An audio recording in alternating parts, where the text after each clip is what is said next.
What happens when royal tradition collides with royal ambition? And what if one of the monarchy's most respected figures suddenly steps in to halt a decision that could reshape the institution forever? Reports circulating within royal circles have ignited intense speculation after claims emerged that Princess Anne reportedly intervened to stop King Charles from moving forward with plans to grant Camilla's son a prestigious royal patronage without first seeking the approval of the Privy Council.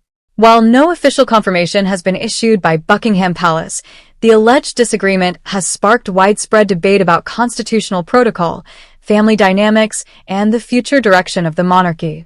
For years, Princess Anne has earned a reputation as the royal family's most dedicated working royal.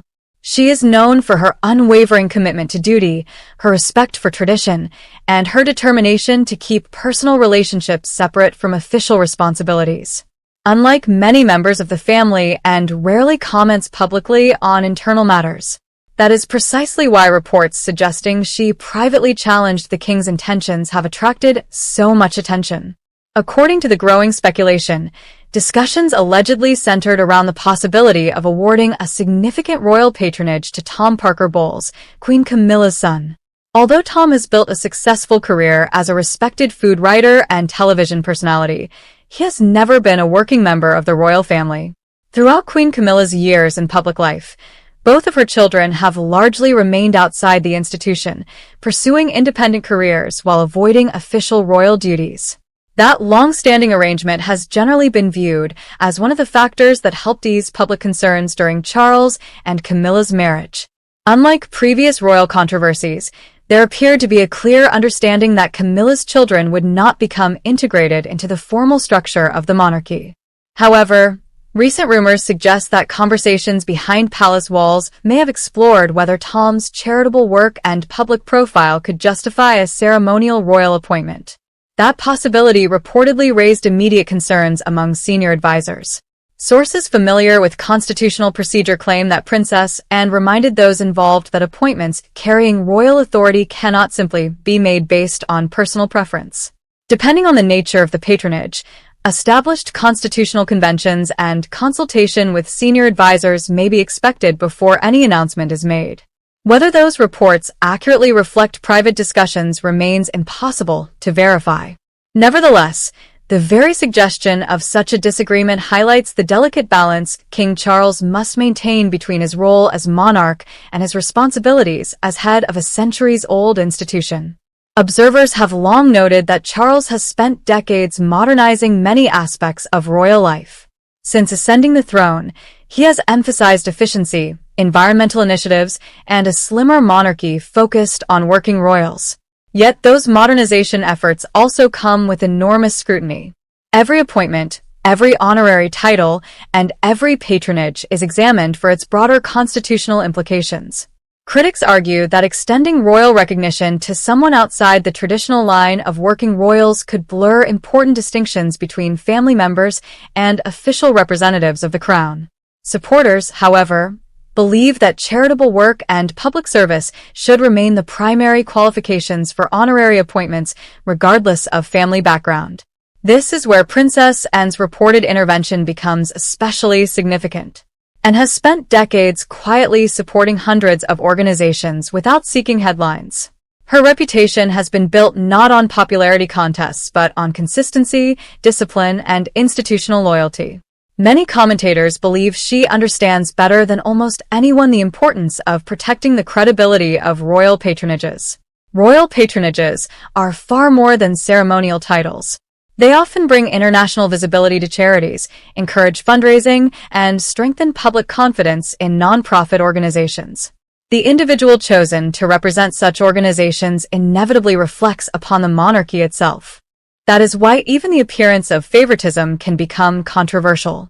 If reports are accurate, Anne's alleged position was not necessarily directed against Tom Parker Bowles personally. Instead, it may have reflected concern over maintaining transparent procedures and preserving public trust. The distinction is important. Throughout history, constitutional monarchies have survived by respecting process just as much as personalities. One insider reportedly described Anne's approach as simple. Rules exist for everyone, including the king. Whether or not those exact words were ever spoken, they perfectly align with Anne's long-established public image. Inside palace circles, Princess Anne has often been viewed as one of the monarchy's most experienced institutional guardians. She witnessed the reign of Queen Elizabeth II from beginning to end and understands how carefully major decisions were traditionally handled. Queen Elizabeth herself became renowned for avoiding actions that might appear politically or personally motivated. Her approach emphasized consultation, caution, and continuity. Many royal observers believe and inherited much of that philosophy.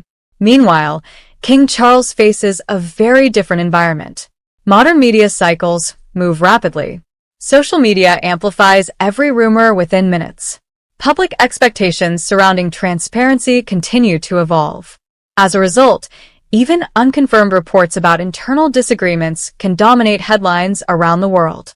If this alleged dispute occurred, it illustrates the constant tension between adapting the monarchy for modern times and preserving centuries-old constitutional traditions. Another factor adding fuel to the speculation is the role of the Privy Council itself.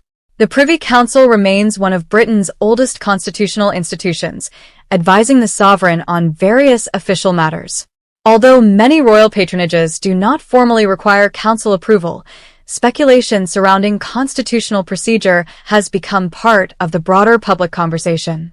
Some commentators argue that involving senior advisors in sensitive appointments strengthens public confidence. Others believe the king should retain broad discretion over honorary decisions. That debate continues to divide royal watchers. Meanwhile, public reaction has been equally mixed.